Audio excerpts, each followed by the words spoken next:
I picked up a JSTAR 8 UTRAI to go with my NOCO GB70 that's fading off a little bit. I used to be able to get around the whole lot at an auction and be able to start any vehicle with a dead battery, and that's pretty much most of them. And it's tailing off a little bit. I can't get through the whole lot. So I also normally have something like this laying around in case we're detailing an interior, and it takes up most of the day, and sometimes it drains the battery. I also have a trickle charge system. Trickle charge would be the best way to go to hook it up if you know the doors are going to be open for most of the day. But sometimes I just like to have something around that can give us a quick jump. Its package consists of the JSTAR 8, the smart battery clamps, the USB to USB-C cable, the user manual, and the storage bag. Price $89. All of the buttons, displays, and ports consist of the power button, display screen, the output port, the LED light, USB-C port 1 and 2, the battery clamp plug, and the LED indicators, the black battery clamp, and the red battery clamp. Its output capabilities for the jump start is 12 volts. For the USB, output 1, which is a quick charge port, 5 volts, 9 volts, and 12 volts. USB is just a regular output port, 5 volts. And then the charge time is approximately 8 hours.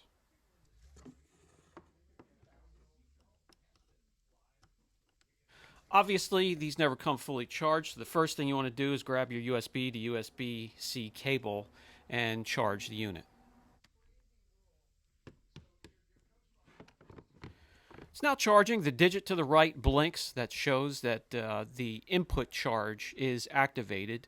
When you have something plugged into either jump, or you can charge your phone or laptop or GoPro or really anything, then the output light will strobe as well.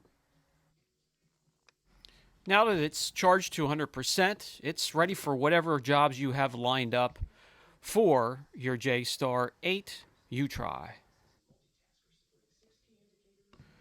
The first thing I need to do is charge the GoPros and the charging port for multiple batteries, and that can be done all at the same time.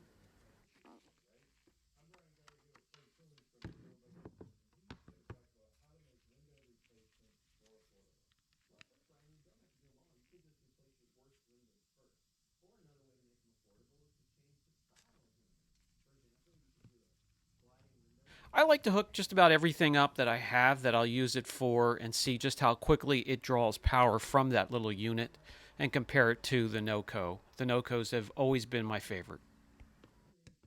Once everything's hooked up, hit the power button and the power out indicator will light up green. You're good to go. Just let it set.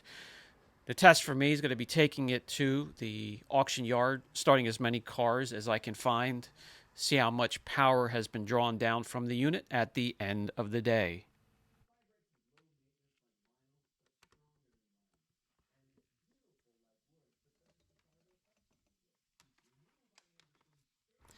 In between jump starting the cars, I can charge up the GoPro and the batteries, the cell phone, the tablet, and the laptop.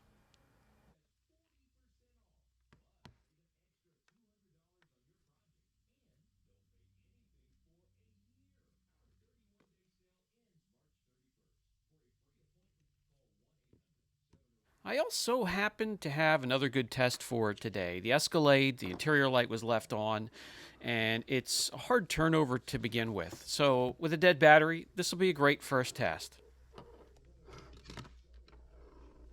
The positive and negative jump cable port is on this side here. When you have it plugged in, the green go indicator light will start to flash, and it's time to get to it. As you can see here, completely dead. Nothing whatsoever. The battery is completely drawn down to nothing. The battery is in a tight area, not impossible to get to, but the drawback with these units are the short cables for positive and the negative hookups for the clamps. So I'm going to have this positioned in just the right area, just the right position to get these hooked up properly. and get this thing started.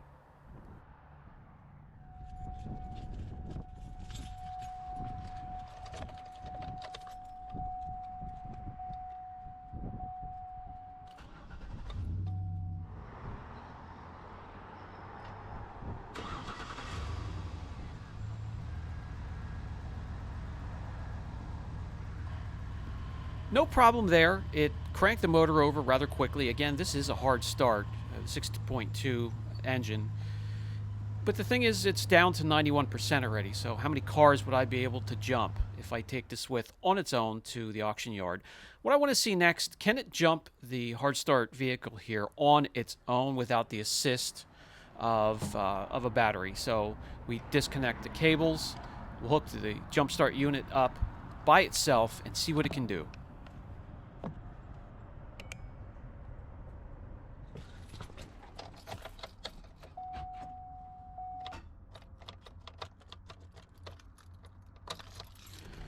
Well, power initially for the dash lights, not enough to turn it over. So let's get the terminals back on the battery, hook it up, and see if we can get this started.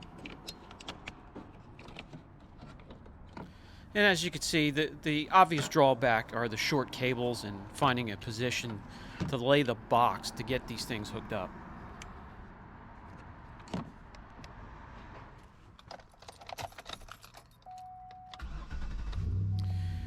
And we're good to go. So we're going to bring it back inside. I want to charge it back up to 100% so I can take it with when I'm ready. But that was just one vehicle, and you'll see, after messing around, we're already down to 84%. So if I have trouble with one vehicle in the yard, how many am I going to be able to get started? Well, we'll find out, and I'll keep you all filled in.